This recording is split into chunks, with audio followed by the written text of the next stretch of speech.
Hey, I'm Alex Radcliffe from Board Game Co, and today we're doing a 2-back or not to back. We're going through a bunch of crowdfunding campaigns, a few minor updates, a bunch of things on both Kickstarter and GameFound. I don't think we have a backer campaign this week, but we'll see as we go through it. But as usual, before we go through all of that, let's start off with Cult of the Now. Cult of the Now is where we take a look at a currently available game. Usually I try to get something on sale as well to save you money all at the same time, but instead of getting something on crowdfunding, we have to wonder if the game is even good and wait for a year and worry about whether the game will even show up and all those things. Cult of the Now reminds you that you can get great games available at great prices right now. And for today's deal over here, we have $24.97 for Abomination: The Heir of Frankenstein over on Game Nerds. This game is significantly discounted right now. It was a game that was the South Park creator. He had a top 10 list over in the Dice Tower. It was in his top 10 games of all time, and I believe there's even a condensed rule set or shorter something on Board Game Geek you can check out to see if this is a game that might be even further right for you than whatever else is currently there.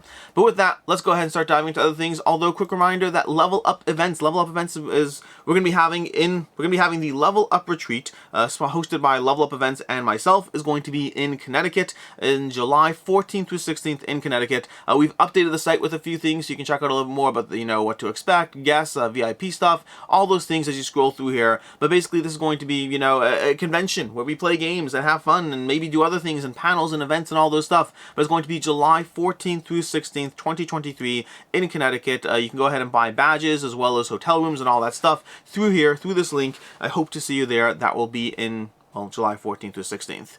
Now from there we have two small updates from last week. Two small updates: Unmatched Adventures Tales to Amaze and The Elder Scrolls Betrayal of the Second Era.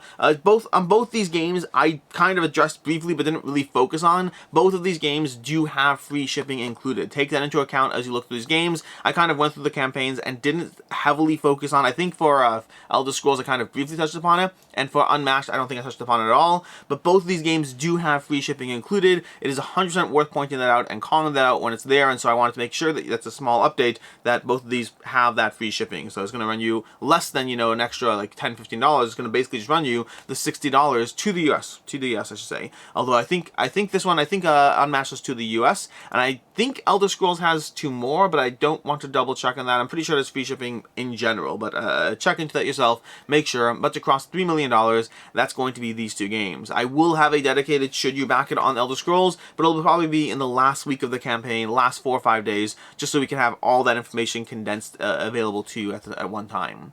From there, let's move to the new campaign. Starting off with Board Game Adjacent, we have Dungeons Pop, an immersive pop-up tabletop RPG battle mats. $91,000 raised, 1,300 backers.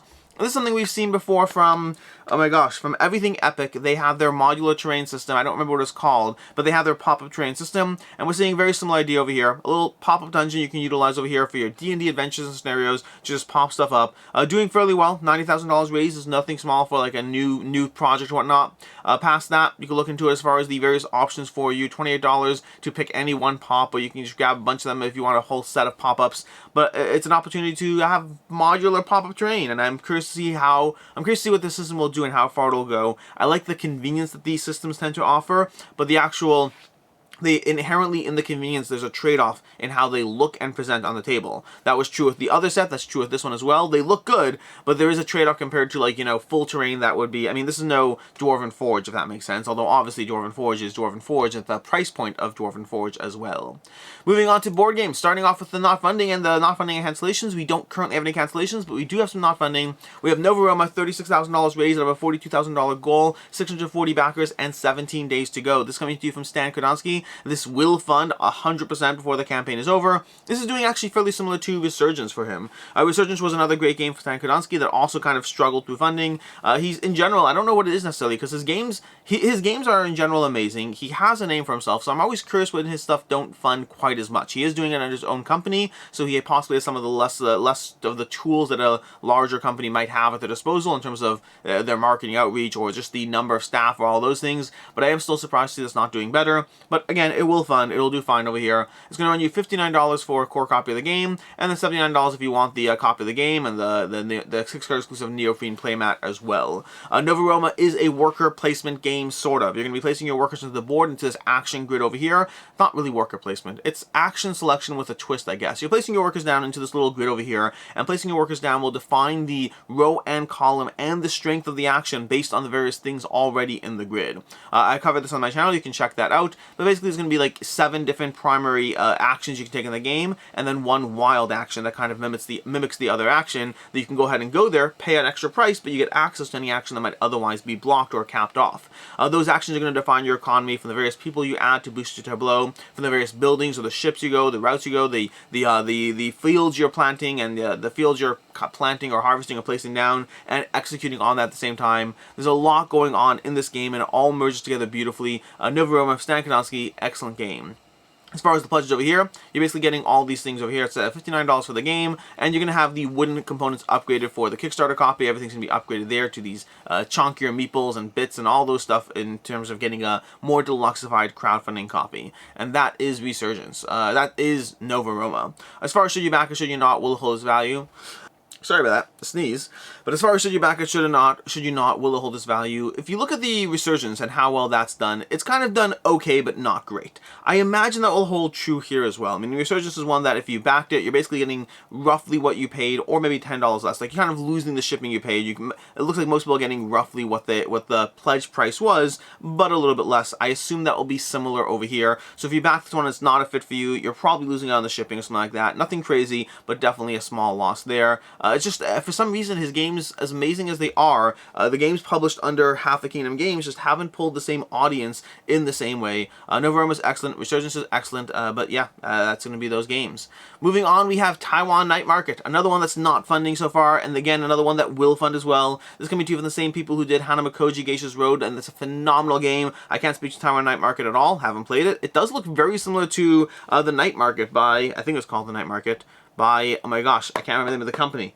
But there's a company that does a bunch of these games. They did Vinyl and a bunch of other games, but they did the Night Market, I think. And Taiwan Night Market looks very similar in terms of the theme and even some of the mechanics, while being still different at the same time. But basically, you're populating the Night Market, trying to attract customers in this game. It's going to be a bunch of different shops you're trying to build out, and you're trying to build out your tableau and economy and attract the right customers as you go through the experience. The game is going to run you around, what do we have, $42 for the base game over here, and then there's an expansion as well. There's an expansion option. Sorry, $40 for the base game, just the base game, done. I think I'm confusing something else that has an expansion with it. But that's going to be Taiwan Night Market. And again, not funding yet, but we'll see. Moving on, we have a Project L reprint and new expansion. This is an expansion and reprint to Project L, although primarily a reprint. I think the expansion is one of those token expansions, similar to a soundtrack, where, sure, there's something extra here, but basically you're going to be getting a small little pack of, it includes just the new expansion. I don't even know what it's called, but whatever it's called, you're basically getting a pack of, like, new tiles for the game that adds some degree of challenge and difficulty, and the highest points you'll get. Again, it's a little module / whatever. It's nothing crazy as far as the game goes. But past that, Project L. Project L is a polyomino game, sort of. I say sort of because it's really more of a tableau building game as you try to gather these little candy-like pieces and then place them down into these little kind of the squares you were taking. So you have 3 actions on a turn. You're taking those actions to gather new pieces, to upgrade pieces, to place pieces, or the fun one, taking the master action where you take one piece of any number of your pieces and put them into each of your boards. You can have up to 4 boards at once, which means the game is a tableau building game of trying to get your economy up such that you can take a master action every turn with larger pieces to be able to slot them into your boards as efficiently as possible. So it's a little bit polyomino, a little bit of tableau building, and a lot of fun as you go through it. And the piece and the production and everything else, by the way, speaking of production, the component quality on this game is off the charts. Component quality is excellent. That's the testimonial they chose for me. It's not a good testimonial. That is never... it's been a while since I've really, picked on testimonials, but testimonials that talk about how a game looks is not a good testimonial. That's usually like, oh yeah, that's the best thing they could say about the game. It looks good. The game is great. I didn't give them the testimonial. I would never give that testimonial. I would always like to comment on the quality of the game, not the quality of it looks. Don't get me wrong, the quality of the game and production is absolutely there, but I just find if you just talk about the production, it makes it sound like that's the only thing you could say nice things about, and that's not the case over here. The production's amazing. The game is a lot of fun. It is it's gateway friendly, but also enough depth to the experience that's a lot of fun to go through it. I highly recommend Project L, and the expansions are a little more of a mixed bag actually for me. I think the Finesse expansion over there is one that it gives a bunch of coins and a different system, a little puzzle how you can use abilities, and to me that's more take it or leave it. I don't mind it. I will try to play with it, but it's certainly not one that I dive into with new players, and it's one that I'm always fine playing the game without it, and I'm fine playing the game with it, as opposed to an expansion that I feel I need. But overall, Project L, fantastic game. You can choose what to get. You can get the Initiate for €45 over here, or you can go through the Collector's All-In for €95 and getting which $104 $54 to get absolutely everything for the game. As far as should you back or should you not, will it hold its value? Generally, this is a hard game to get and track down. This is a popular game that people like playing and people tend to hold on to decently. So overall, and then combine that the fact that it's been between print runs, and it's one that most likely will hold its value, but it does depend on general availability. I find that usually this game falters between print runs, and so to that end, I think it's a fairly safe back. Not a guarantee, but a decently safe back if it's a game that's not for you. Moving on, we have One Page Expedition. $2,400 raised, 300 backers. This is going to be a roll and write game as you roll dice and assign little take over area control kind of in the different regions of the board. That's what we have over here. It's going to be €3 for the game. As usual with these roll and write games, there's always a lot of these print and play roll and writes, and it is print and play, by the way. With these print and play roll and writes, I try not to focus on too many of them because there's so many on crafting at any given point. Usually in any given episode of 2 Back Not to Back, I'll pick 1 or 2. Those that seem to have a bit more posh or premiumness to them, and for today that's One Page Expedition. As far as will it hold its value, it's a print page that you're printing, so not really, but it's also €3, so decide if the game looks good to you and go from there. Moving on, we have Crown of Ash, 660 backers, $43,000 raised. This one both simultaneously looks amazing, and also I don't know how to play the game at all. Like, at all. This is a game of Warrior Necromancers for 1 to 4 players, combining worker placement and area control and degrees of deck building to give you an experience that I don't know how to play this game. Send out your loyal minions, gain alchemical ingredients, raise an army of monsters undead, and conquer your rivals in combat. Now, so in general, when I'm doing these 2 back or not to backs, depending on the game, I usually don't watch a lot of full gameplay videos on these games. I usually go through the campaign and check a few opinions if they're out there, and go from there. And in this case, I could not gather how to play the game from the campaign page itself, or from the rulebook, or well, I didn't read the rulebook, from the campaign page itself as I went through it. And so yeah, Crown of Ash. It looks very cool. It looks very premium. There's a lot of very solid things being said about the game, but I don't actually have a good handle on how to play. Don't get me wrong, I'm interested in it, but I don't know at all how to play it past the keywords and buzzwords around the game. Now, the pledges for the game are going to run you for $54 for the base game over here, and the deluxe pledge is going to run you around $78 for the deluxe pledge. And then we have, further deluxe, base and deluxe, Rising Fighters modules, 37 fighter standees for $108 on that. And then for more, we have stretch goals, the standee storage bag, the screen printed resources, things being unlocked over there. But yeah, it's a game of Warrior Necromancers, combining worker placement, area control, resource management, and light deck building as you pick your lord and battle each other somehow.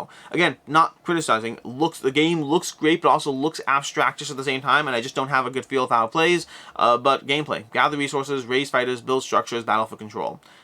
Again, I went through that. It just doesn't give me a lot. But either way, that's basically going to be Crown of Ash over here. Crown of Ash, as far as should you back or should you not, it's a new creator and it's not a cheap price point, which means it's kind of similar to the Stan Kodowski kind of things, which a lot of it is going to be determined by the amount of people and the amount of interest in the game. I will say that Nova Roma, for example, has 640 backers and Crown of Ash has 660 backers. So, like, very similar degrees of interest and very similar degrees of price point, meaning expensive games that are likely very good based on, again, lots of solid testimonials in this page. As you scroll through it, there seem to be a lot of people who really enjoy this game, and I do recommend taking a look at those because, again, lots of good things being said.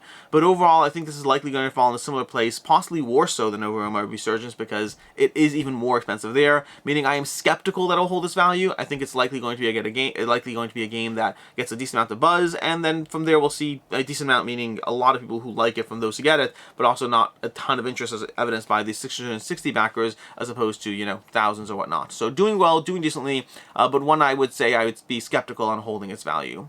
Moving on, we have Ecosfera. Ecosfera, Rewilding the World, a cooperative deck building game where you must restore nature. This one looks very intriguing. 669 backers.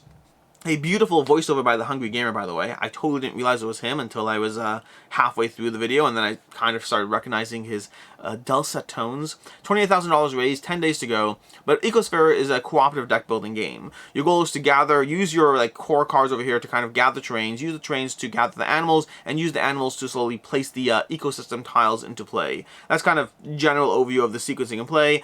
Combined with a bunch of mechanics as far as like passing cards hand to hand, working together with other players. Looks very cool from the general theme of it. The art personally does look very good, but also isn't my style quite as much. So the art is it looks well done, it's just not pulling pulling me in from a visual art style.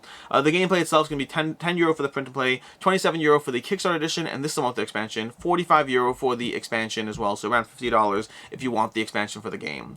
As far as should you back or should you not, I'm skeptical that this one will hold its value. I think in general, this game, again, like it's same kind of problem. You're not pulling in a ton of people, you're pulling in around 660, combined with the low price point. That number seems very common today with like 3 campaigns so far, but combined with the lower price point and then of course shipping and all that factored in, means this is one that usually is less likely to hold its value. It looks like a very intriguing system and a somewhat unique system, but yeah, that's going to be Ecosfera rewilding the world. Then we have BattleTech Mercenaries. BattleTech Mercenaries, $5 million raised, 18,000 backers, and no, I will not be doing a should you back it video on this. Usually my number is 10,000 backers. That's usually my kind of goal number, but I just don't have enough of an interest in BattleTech to do this out of any sense of love. It would just be out of a sense of work. See, BattleTech's one of those weird systems that kind of feels board game adjacent, which is weird, actually, now that I'm thinking about it. I think it is, if anyone who wants to give me flack for, Maladum, was that what it's called? What was there was a recent Dungeons of Maladum, I think that's what it was called. The recent Kickstarter campaign that I was kind of put into the board game adjacent category, and then BattleTech I'm leaving here and straight up board games. Honestly, if you want to give me flack for that distinction, I'm okay with that. I think it is inconsistent.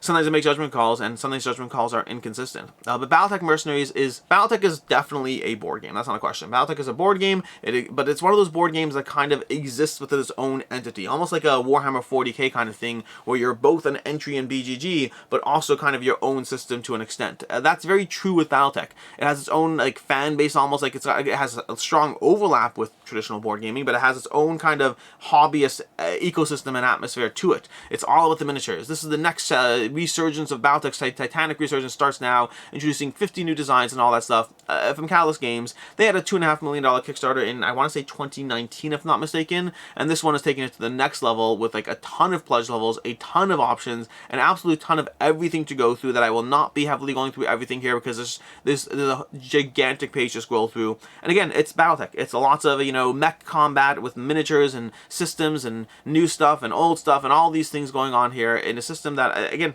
a skirmish-based system that will be an absolute ton of stuff and tons of ways to spend money in this BattleTech system. So again, I still know enough about it. It's more miniatures, grid-based, anything else than anything. Again, that falls into that weird spot, which we'll see. But either way, that's going to be BattleTech. I'm not heavily going into it compared to what I would normally do for a $5 million campaign, but that's because it's just pages and pages of you know, various... Oh, was this what it is? Dungeon Saga? No. Dungeons of Maladum. I think it was called Dungeons of Maladum, right? I think so.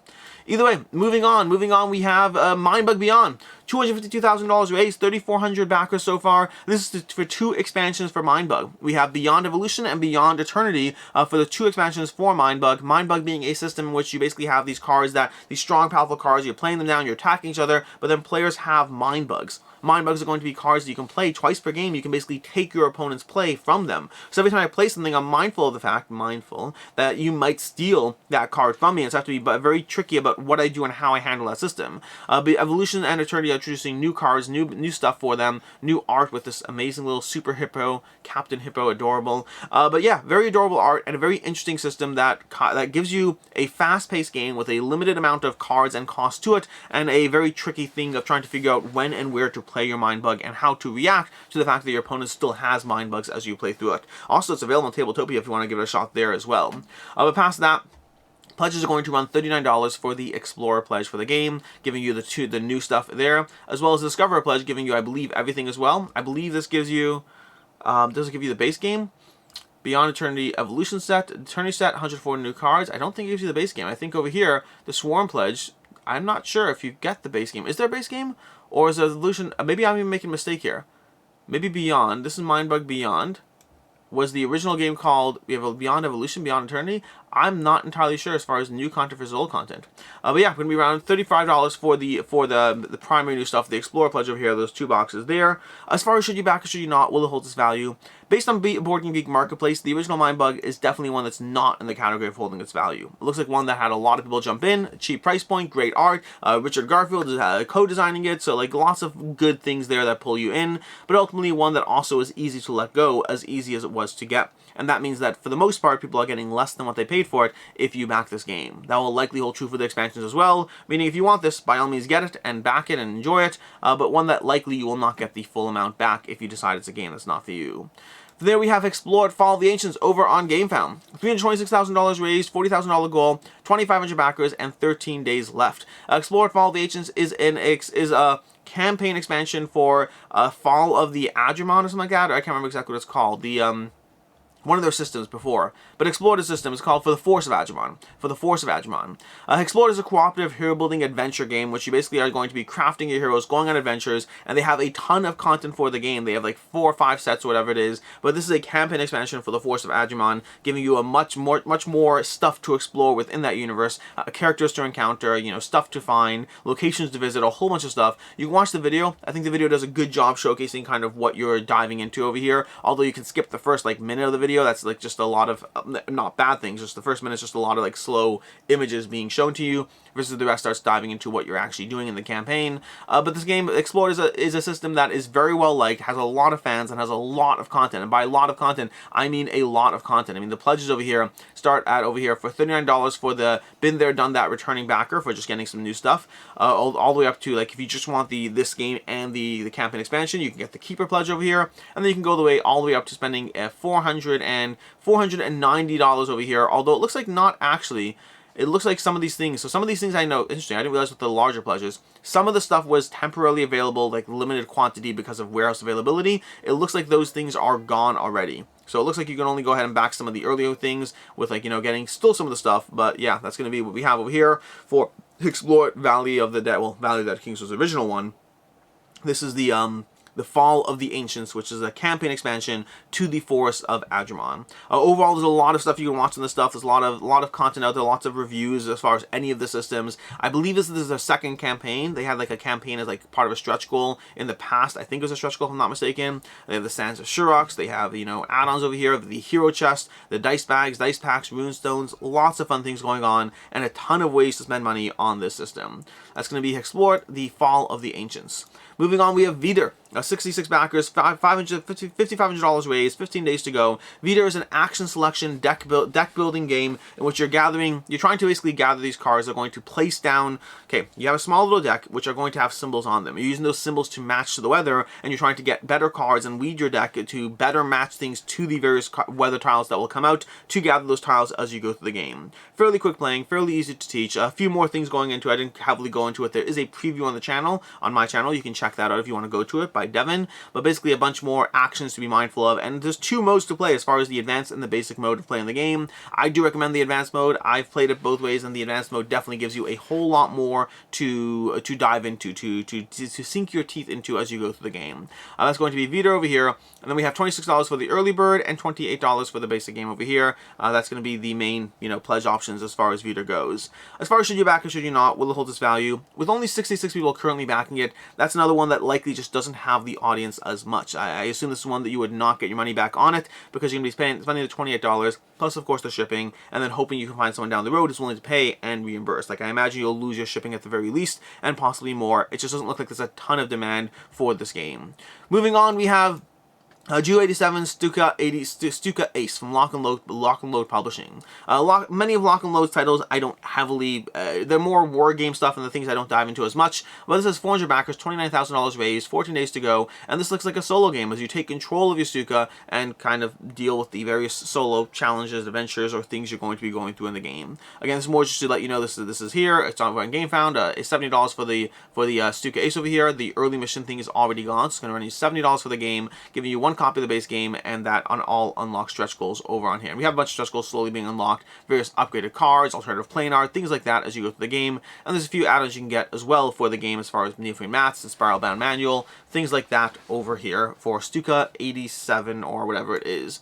Moving on, we have Terminus. Terminus is going to be from Inside Up Games. 2,293 backers, $123,000 raised, 15 days to go. Terminus is a game of subway building and management. You have been tasked with building various subways subways and building networks, and so you have various public and private goals as you go through this game, as you build both the various lines and the subway stations, taking advantage of your opponent's subway stations, trying to figure out where to go and what to do and how to get access to various people to try to achieve both those public and those private goals. Seems to share some general similar DNA with games like On the Underground, while being very different in its own right and bringing its own flavor, art, and game design to the table. This is Terminus from Inside Up Games. If you back it on Kickstarter, you're getting the Kickstarter gift kit, which is free metal coins and Terminus markers for all game backers, and the pledge price is going to be $55 for the game. I don't believe there's another option. I think, yeah, it's just the $55 is the main option for on the table to get your hands on a copy of Terminus. Lots of content in this. You can check out, Man vs. Meeple over here. You can check out the first look from them if you want more details, or, Vital Lacerda has a small little quote, but whatever. Overall, this is a subway building game which you're trying to accomplish both shared and private goals as you go through it. Take actions, develop, lobby, improve, all that stuff as you go through the game. As far as should you back, should you not, in general, Inside Up, the playthrough by before you play as well. As far as should you back or should you not, generally Inside Up games do fairly decently, but not all. Well, it depends. Earth is obviously the smash out hit that is doing incredibly well. This is likely going to be seeing some of that residual impact of everything going on with Earth as well. So those 2,300 backers, some portion of those are people who are jumping in because, hey, Inside Up games put out Earth, which is a good thing. I'm happy that that's able to pull an additional draw. As far as how well this game does, ultimately will depend very much on the game itself. Overall, from people who've played it, it seems to. I know a bunch of people who have played it and they seem to have enjoyed it so far, so I think this is one that likely is bringing enough to the table. The question is some of the extras and the price point, $55 plus shipping versus the extras you're getting over there, and is that worth it, is it not? In the case of Earth, for example, there are definite extras that definitely enhance the quality of the game and the gameplay by having some of those extras, and that will likely be true here to an extent. I think this is one that likely you'll see most of your money back, and then depending on how liked it is, I mean, I don't imagine you're looking at another Earth here, just statistically speaking, but I think it is one that will do decently, and maybe you'll lose your shipping, maybe something like that, but that's going to be Terminus from Inside Up Games. Moving on, we have Zombicide White Death. 11,000 backers, $1 million raised, or $1,200,000, well, $1,200,000 raised, 16 days to go. I will be doing a dedicated Should You Back video on this game, but it will be closer to the end of the campaign. Today I'm going to briefly go through it, whatever we have over here, nothing crazy, but basically we have Zombicide White Death. This is a hodgepodge and a mess and a mix of things. We have the Frozen Fortress pledge, $110 for Zombicide White Death. They've already released an expansion for the game. I think they have campaign play already, and they have a bunch of things. They have the melee-based walkers. They have a few things they've unlocked. Again, I won't be going heavily into everything here because I will be doing a full Should You Back It on this towards the end of the campaign. I will probably be talking about this in updates, but basically it's a typical Zombicide it's a typical Command campaign so far. We have Zombicide, we have White Death, we have, the Frozen North, we have a ton of stretch goals, we have a bunch of optional buys, we'll have more stretch goals and optional buys, and you're going to be looking at $300, if not more, by the time the campaign is over, as far as how much you can spend on this system. It does seem to be bringing a bit more of a tower defense approach to the Zombicide universe, and that very much pulls me in. That's a shift to the gameplay, and I like shifts in the gameplay. I have not played this, contrary to the past, like the last time they had Zombicides, I had to play Undead or Alive and Marvel Zombies. I got the chance to play those but while they were in the crowdfunding stage, versus this one I haven't yet, and I may or may not be able to, I don't know, but Zombicide White Death, the gameplay itself does look very interesting to me. I'm very pulled in by the gameplay. I think it's a good system, and I think Zombicide in general is a good, fun system, and I like the shift in approach to the kind of tower defense aspect of it. That's where the good words end, because from there, the game itself looked very cool at first. I was very pulled in, but there's a bunch of things that are just throwing me for a curveball over here, and I'm not the only one. I know I'm not the only one. I don't know how common or prevalent this opinion is, but Zombicide White Death started off with the, hey, we have this White Death Frozen kind of north aspect of Zombicide, and then we have these, animal people as well, which fine, not the end of the world for me, not my typical jam. I mean, they had it in Massive Darkness, but Zombicide never really had that, and I don't know why that's in Medieval Zombicide all of a sudden. I don't know what the thematic explanation for that is, but hey, they're there, fine, it's all good.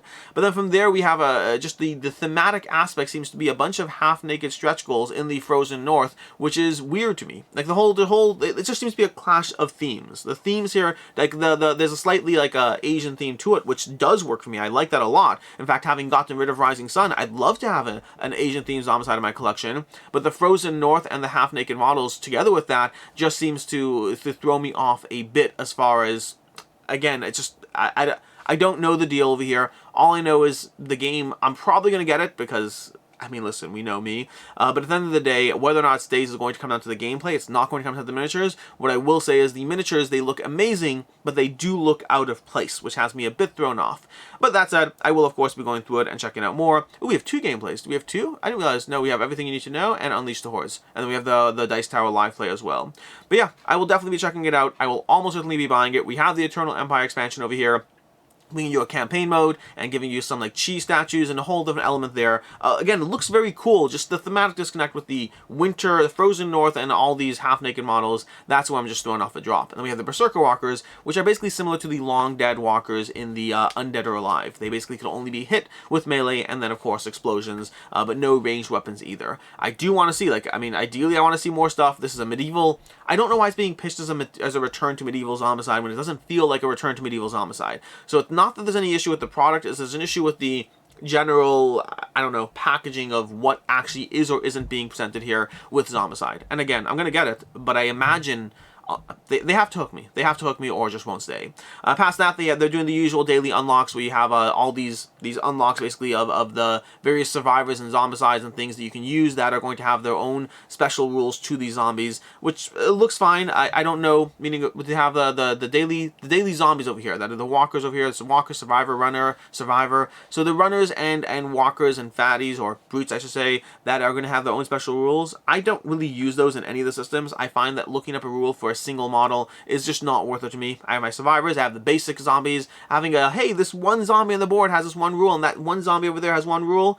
I just find that not a fun system so much as a tedious system, so I haven't used that system in any other games, and I probably won't use it here as well. I don't mind the extra sculpts, but they'll be basic runners or walkers as far as I'm concerned. Again, we'll go into this more towards the end of the campaign, as well as probably brief updates every week on like what came out, and then of course the day I do a Should You Back It, they will of course release the all-in and anything else, because that's typically what Command likes to do to me. But yeah, it looks fun. I think, again, same thing as usual. If you're diving into Zombicide for the first time, this is likely going to be a good entry point to the series. I think there's a lot of good things here, and I'm definitely interested in the gameplay mechanics as being a shift to the basics. But past that, a game that could have been an absolute, oh my gosh, I need this, shifted into a, do I need this? Do I get it? And I will be, but it's a little more half-hearted on it. But still a great entry point. The amount of content you're going to get for the price point is still incredibly solid. Every command-based pledge simply just still gives you the best there is out there. To that end, should you back or should you not? As far as the gameplay and whether you're interested in that, you have to make that decision for yourself. But will it hold its value? Yeah, this will absolutely hold its value. For sure, the base pledges, once you start going all in, it does shift a drop to how popular it is, how quickly are you turning it around. If you hold on for too long and there's not enough buzz, like Invader pledges have slowly gone down over time and they don't hold quite the same value they used to when they first landed. But I still think overall it's a fairly safe back, and for sure that core pledge, straight up, the core pledge is always worth it on a Command game. Which brings us to one game left. We have Terrorscape, the immersive horror board game for 2 to 4 players. $347,000 raised, 2,300 backers, 40 days to go. Terrorscape is coming to you from Ice Makes, who've previously done the Age of Civilization and the Age of Galaxy. Age of Civilization, fantastic game. Age of Galaxy I wanted to like so much, but whatever, we'll talk about those. Maybe I'll review this at some point. Either way, right now we're doing Terrorscapes. Terrorscapes is a very different genre from what they usually do, both in price point and just scope of what the game is. This is a asymmetric game which the killer is trying to hunt down the survivors. You're going to have that mansion in the middle of the table so that you can kind of have 2 separate boards to look at and navigate, but it's a very fascinating game where the survivors are trying to either get the keys or to fix the radio so they can call for help while the killer wanders around trying to kill them. The problem is the survivors have to be careful to make noise because that will attract the killer to them, but it's not like a noise-based system like Zombicide where like mindless husks are wandering towards you. There's an intelligent person on the other side, unless it's your friend Bob, in which case there's a person on the other side who is trying to hunt you down using one of the asymmetric killers in the game with their own abilities and how they interact with you while you try to survive and stay alive. That's going to be the core basic game concept, and then the expansion introduced more characters, more killers, more survivors, and more maps to the game. The system looks very cool. If you watch the video, from all the videos I told you to watch today, this one is probably the one you should most watch if you are interested in the game. If you don't want to find yourself compelled, then just ignore the trailer entirely. By the way, Terminus is a great trailer. Zombicide White Death is a great trailer. Lots of games have a great trailer over here. But yeah, I would say that definitely the Terrorscape is the one that most pulled me in as far as the gameplay there. But the game will run you a pretty penny. It's going to be $75 for the base game so far, which is not cheap in and of itself. And then from there, we can move on further to gameplay all-in for like $129 over here. We have $139 for gameplay all-in there. We have $248 for deluxe all-in with all the planets and everything. So $248 for like all the stuff here. This is a game that has me very tempted, but also unsure. Like, it's like, will I play it? Will I not? Does it work as a 1v1? It should work as a 1v1, but like, how good will it be? How much is the setup? And will the gameplay actually be good, or does it just look good? Because it's not a small amount of money to pay, and I have been better and better at my self-control in general these past several months, and I've been backing less games, and I want to stay strong with that. I want to back as few as possible. But we'll see. This one's definitely calling my name. I don't know what I'll end up doing. Hopefully I have self-control. That's hopefully the answer. That's going to be Terrorscape, the Immortal Batter, the immersive horror board game for 2 to 4 players. Should you back it, should you not?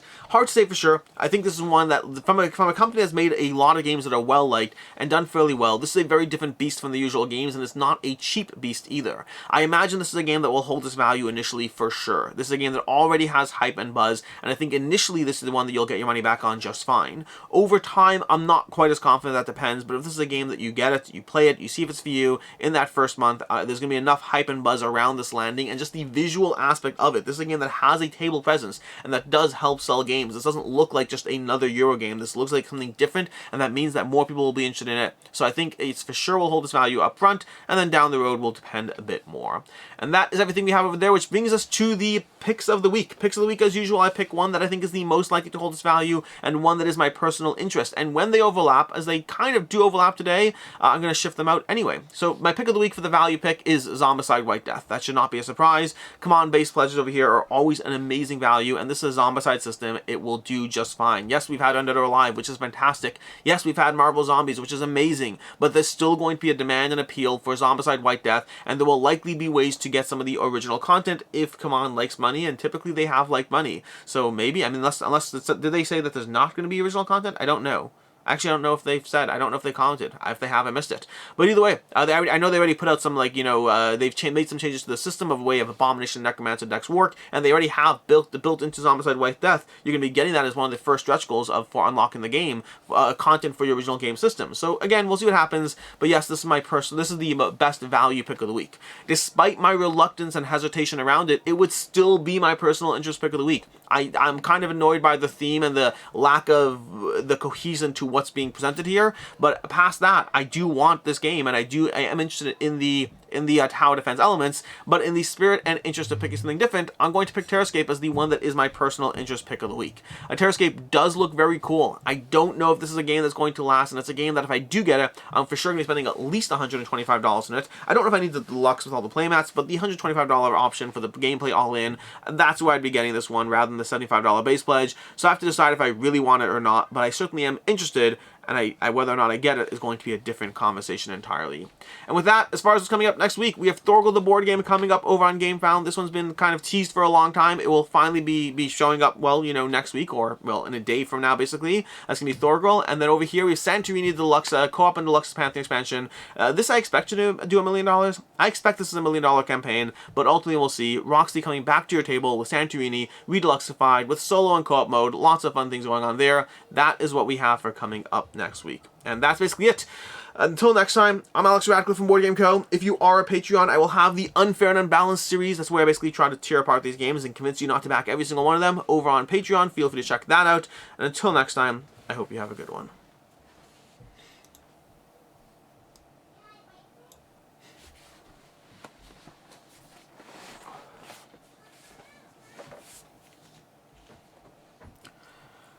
I just found out that I have a superpower. I can cut wood in half with my bare eyes. I know it's hard to believe, but I saw it with my own 2 eyes.